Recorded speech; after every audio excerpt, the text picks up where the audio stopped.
ইসলামী রাজনীতিবিদ মৌলানা রফিকুল ইসলাম খান ধর্মীয় ও দলীয় কর্মকাণ্ডেই বেশিরভাগ সময় পার করেন। অথচ ধর্মীয় অনুভূতিতে আঘাতের অভিযোগে মামলা করা হয় তার বিরুদ্ধে। সেই মামলায় জামিন নেয়ার পরও বিনা ওয়ারেন্টে তাকে গ্রেপ্তার করে নতুন মামলা দিয়ে কারারুদ্ধ করে পতিত আওয়ামী লীগ সরকার। দেশের বড় একটি রাজনৈতিক দলের কেন্দ্রীয় নেতা হলেও গ্রেপ্তারের পর তার সঙ্গে আচরণ করা হয় খুনের আসামিদের মতো। বিনা অপরাধে 2 দফায় গ্রেপ্তার হয়ে প্রায় 4 বছর জেল খাটেন তিনি। এ সময় 1.5 মাস রিমান্ডে অমানবিক নির্যাতনের মুখোমুখি হতে হয় তাকে। চোখ বেঁধে জিজ্ঞাসাবাদের সময় চরম দুর্ব্যবহারের পাশাপাশি কারেন্টের চেয়ারে বসানোরও হুমকি দেয় পুলিশ। হ্যান্ডকাপ ও ডান্ডা বেড়ি পরিয়ে আদালতে আনা নেয়া ছিল নৈমিত্তিক ব্যাপার। জেলে থাকা অবস্থায়ও বাইরের কথিত সহিংসতার ঘটনায়ও মামলা দেয়া হয় মৌলানা খানকে। দীর্ঘদিন কারাভোগের পর হাইকোর্ট থেকে জামিনে মুক্তির মুহূর্তে কয়েক দফায় জেলগেট থেকে গ্রেপ্তারের ঘটনা ছিল তার জন্য আরও অমানবিক। শেখ হাসিনার ফেসিবাদের বিরুদ্ধে যারাই কথা বলেছেন তাদের ওপর জুলুম নির্যাতনের স্টিম রোলার পরিচালনা করা হয়েছে বলে মনে করেন এই আলেম। 10ই জানুয়ারি 2009 সালের সরকার গঠন করার পর থেকেই কিন্তু তারা কয়েকটা এজেন্ডা নিয়ে তাদের কর্মকাণ্ড পরিচালনা করে। নাম্বার 1, তারা প্রথমেই হাত দেয় হলো দেশপ্রেমিক সেনাবাহিনীর, চৌকস সেনাবাহিনীর বিরুদ্ধে। এটাকে একটা গণহত্যাই বলতে হবে। সেনাবাহিনীর মেজর জেনারেল থেকে শুরু করে উচ্চপদস্থ কর্মকর্তাদের লাইনে দাঁড় করিয়ে হত্যা করা হয়েছে, খুব ঠান্ডা মাথায় পরিকল্পিত। এরপরেই কিন্তু তারা হাত দেয় হলো ইসলামপন্থী লোকদের উপরে।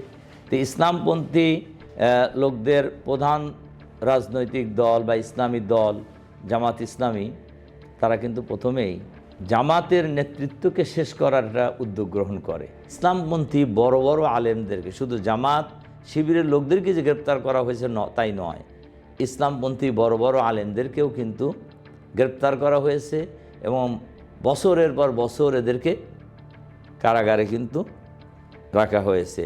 ইসলামপন্থীদের ওপর আওয়ামী সরকারের নির্যাতনের ধারাবাহিকতায় 2010 সালের জুলাইয়ে ধর্মীয় অনুভূতিতে আঘাতের অভিযোগে করা মামলায় গ্রেপ্তার হন মৌলানা রফিকুল ইসলাম খান।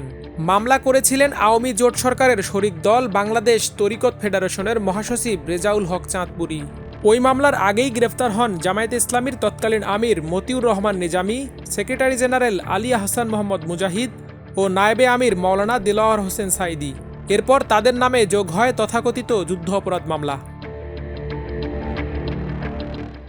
রফিকুল ইসলাম খান বলেন, যুদ্ধ অপরাধের বিচার ছিল আওয়ামী সরকারের বৃহৎ ষড়যন্ত্রের অংশ।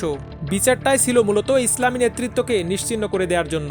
যুদ্ধ অপরাধের বিচারটা কোন ধরনের ছিল, মানে কীরকম ষড়যন্ত্রমূলক ছিল, এটা বোঝার জন্য বলতেছি। আমি কিন্তু ওই তালিকায় 5, 6, 7 নম্বরে আমার নাম ছিল আর কি, অথচ আমার বয়স ছিল তখন 4-5 বছর। এ কারণে তারা ব্যাক করছে। কিন্তু আমার নামটা ওখানে ঢুকছিল কেন? ঢুকছিল হলো মনে করছে মহানগরীর আমির নিশ্চয়ই কোনো বয়স্ক লোক হবে, যার কারণে কিন্তু নেতৃত্বের সিরিয়াল ধরে আমার নামটা এখানে ঢুকানো হয়েছিল। কারণ এই বিচারটাই ছিল হলো ইসলামী নেতৃত্বকে নিশ্চিহ্ন করে দেওয়া। মৌলানা খান বলেন, 2010 সালে গ্রেপ্তারের সময় তার নামে থাকা মামলায় জামিনে ছিলেন। গ্রেপ্তারের কোনো কারণও ছিল না। তাকে গ্রেপ্তারের সময় মিরপুর 10 নম্বরের বাসায় গিয়ে পুলিশ জানায় ওসি সাহেব সালাম জানিয়েছেন। এরপর তাকে আটক করে মিরপুর থানায় নেওয়া হয়।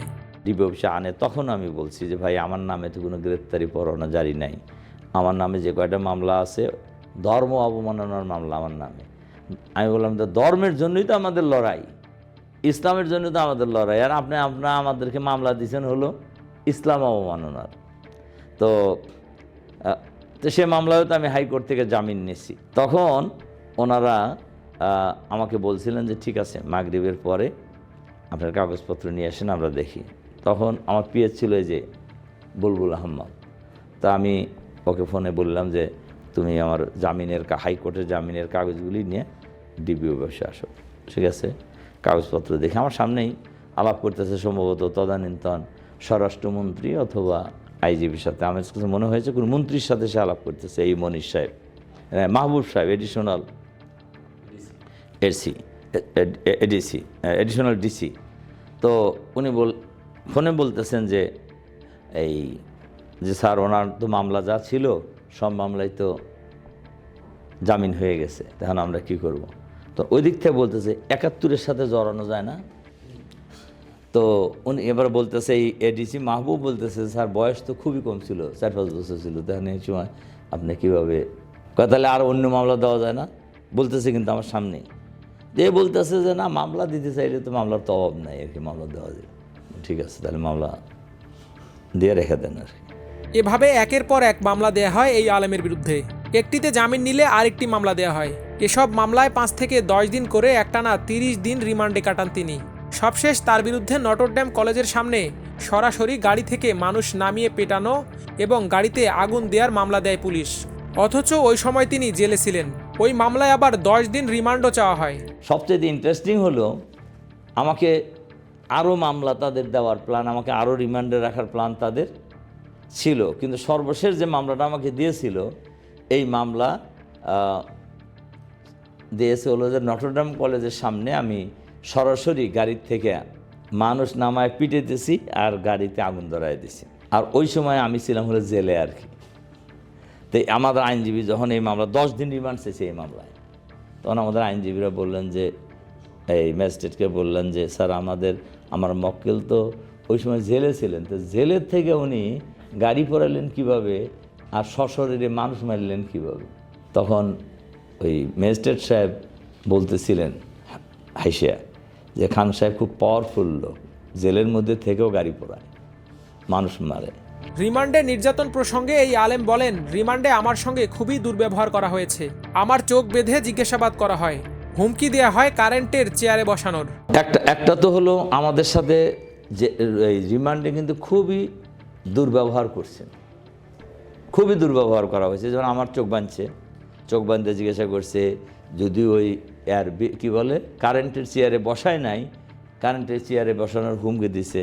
আমি তাদেরকে বলছি যে ভাই, আমাদের মতো লোকদের সাথে আপনারা যে আচরণ করতেছেন, বিষয়টা তো আপনাদের ভাবা দরকার। এই সরকার তো আর শেষ সরকার না। তখন একজন বলছে যে এবারটা তো বাইরেও লম্বা লম্বা কথা কয়, আবার আমাদের সামনেও এসে এরকমই কথা কয়।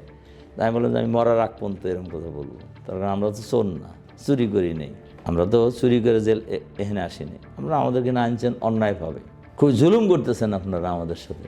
তখন একটু আবার চুপ হয়েছে। তা আমাদের সাথে তারা রিমান্ডের পুরো টাইমই খুবই খারাপ ব্যবহার করছে বলতে হবে। দীর্ঘ 1 বছর জেল খেটে মুক্তির পরও দলীয় কার্যক্রমে সক্রিয় ছিলেন রফিকুল ইসলাম খান। জামায়াতের ভারপ্রাপ্ত সেক্রেটারি জেনারেলের দায়িত্ব পালন করেছেন তিনি। তবে গ্রেপ্তার এড়াতে অত্যন্ত সতর্কভাবে চলাফেরা করতেন। এরই মধ্যে 2013 সালে শাপলা চত্বরের নৃশংস হত্যাকাণ্ড সহ আলেম ওলামা নির্যাতনের বহু ঘটনা ঘটে। বিশেষ করে 2021 সালে মোদি বিরোধী আন্দোলন এবং ইসলাম বিরোধী বিভিন্ন ইস্যুতে ধর্মীয় দল ও আলেম ওলামারা সোচ্চার হলে তাদের ওপর দমন নিপীড়ন বেড়ে যায়। এমনই পরিস্থিতিতে দ্বিতীয় দফায় গ্রেপ্তারের শিকার হন মৌলানা রফিকুল ইসলাম খান। সে সময় আলেম ওলামা নির্যাতনের বর্ণনা দিয়ে রফিকুল ইসলাম খান বলেন, ইসলামপন্থী ও আলেমদের ওপর পতিত স্বৈরাচারী সরকারের আলাদা একটা আক্রোশ ছিল। তাদের এজেন্ডাই ছিল বাংলাদেশ থেকে ইসলাম নিশ্চিহ্ন করে দেয়া। আমাকে যখন 21 সালের 21শে আগস্ট আমাদেরকে গ্রেপ্তার করা হয়, 21শে আগস্টকে জুলাই হবে, এবং আমরা কিন্তু প্রায় 3 বছর আমাদেরকে জেলে আটক করে রাখা হয়েছে। এই সময় তো জেলখানায় অসংখ্য বড় বড় আলেমদের সাথে আমাদের দেখা হয়েছে, যাদেরকে শুধু ইসলামপন্থী হওয়ার কারণে, হক কথা বলার কারণেই তাদেরকে জেলখানায় আটক করা হয়েছে এবং বড় বড় আলেমদের উপর অত্যাচার করা হয়েছে। যেমন আমাদেরকে যখন গ্রেপ্তার করা হয়েছিল লাস্ট টাইমে, যেবারে আমরা প্রায় 3 বছরের কাছাকাছি জেল খাটলাম, আমাদের পার্টির সেক্রেটারি জেনারেল, উনি তো সাবেক এমপিও গোলাম পরোয়ার সাহেব, আমাদের দুজনকে তো চোখ বাঁধছে রিমান্ডের সময় ডিবি অফিসে।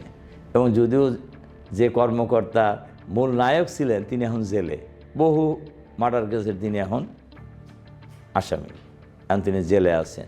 তো এইভাবে ইসলামপন্থীদের উপর পতিত স্বৈরাচারী সরকারের একটা আলাদা আক্রোশ ছিল এবং তাদের এজেন্ডাই ছিল বাংলাদেশে থেকে ইসলাম নিশ্চিহ্ন করে দেওয়া, ইসলামী দল নিশ্চিহ্ন করে দেওয়া, বিশেষ করে জামাত শিবিরকে নিশ্চিহ্ন করে দেওয়া। আলেম নির্যাতনের এমন ঘটনাকে আওয়ামী সরকারের সুপরিকল্পিত ইসলাম বিদ্বেষের অংশ বলছেন বিশিষ্ট আলেমরা। আওয়ামী দুঃশাসনের আমলে সবচাইতে বেশি নির্যাতিত নিপীড়িত হয়েছে ওলামায়ে কেরাম। সর্বশেষ 2021-এ 2600 আলেম ওলামা টুপি দাড়িওয়ালাদের গ্রেফতার করে ফাঁসির সেলে রেখে নির্যাতন করা হয়েছে। তারা একটা জিনিস লক্ষ্য করত যে এই বাংলাদেশের কোনো আলেম, কোনো ইসলামিক ব্যক্তি যাতে এখানে পপুলার হতে না পারে, জনপ্রিয় হতে না পারে। কারণ আধিপত্যবাদ জানতো যে এই বাংলাদেশকে রক্ষা করার শক্তি দুটো শক্তি এই বাংলাদেশকে রক্ষা করতে পারে। একটা হলো সেনাবাহিনী, আর একটা হলো ইসলামিক যেই মানুষের জাগরণ, ইসলামিক শিক্ষা, ধর্মপ্রাণ যে অস্তিত্ব মানুষের মনোজগতে আছে। মাওলানা রফিকুল ইসলাম খানের জন্ম 1966 সালে সিরাজগঞ্জের উল্লাপাড়ার নওকৈর গ্রামে। স্থানীয় মাদ্রাসা থেকে দাখিল ও বিভিন্ন মাদ্রাসা থেকে কামিল পর্যন্ত পড়েছেন। এরপর রাজশাহী বিশ্ববিদ্যালয়ের ইসলামী শিক্ষা বিভাগ থেকে স্নাতকোত্তর ডিগ্রি অর্জন করেন। বিশ্ববিদ্যালয়টির সিনেট সদস্যও ছিলেন তিনি। কেন্দ্রীয় ছাত্র রাজনীতি থেকে আসেন জামায়াত ইসলামীর শীর্ষ নেতৃত্বে। আরমান মুজাহিদ, আমার দেশ, ঢাকা।